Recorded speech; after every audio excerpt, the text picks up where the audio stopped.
பௌர்ணமிக்கு நம்ம சிறப்பாக என்ன பண்ணலாம்னா சுமங்கலிகளுக்கு நம்ம வீட்டில் ஒரு கல்யாணம் ஆகாமல் ஒரு பொண்ணு இருக்குது, இல்லைன்னா வீட்டில் ஒரு நல்ல காரியம் நடக்க வேண்டிய இருக்குது, குழந்தை பாக்கியம் இல்லாமல் இருக்குது, இந்த மாதிரிப்பட்ட பிரச்சனைகள் ஏதாவது இருக்குதுன்னா நம்ம இல்லை நம்ம கொஞ்சம் இந்த நம்ம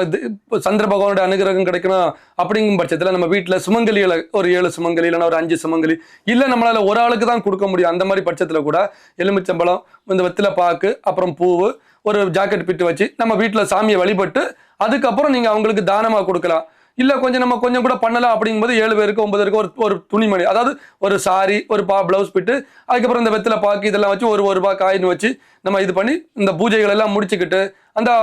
வாரவங்களுக்கு, அந்த சுமங்கலியால வாரவங்களுக்கு கொடுத்து அவங்க கிட்ட இருந்து அருளாசி வாங்குறது மூலமாகவும் நமக்கு இந்த, ஏன்னா சந்திரன் நம்ம சந்திரனுங்கும்போது நமக்கு தாய்க்கு நிகரானவா, சூரியனுங்கும்போது தந்தைக்குங்கிறது தான் நம்ம இது தெரியும். அப்போ நம்ம சந்திரனை நம்ம வழிபடுறோம்னா நம்ம தாயோட அனுகிரகம் நமக்கு கிடைக்கும். அந்த தாயங்கும்போது நம்ம பூமி தாயா இருக்கலாம், படைச்ச அம்மாவா இருக்கலாம், நம்ம இல்லை ஆண் பெண் தெய்வங்கள், இந்த மாதிரிப்பட்ட எல்லா தெய்வத்துடைய அனுகிரகம் நமக்கு அதில் கிடைக்கும்.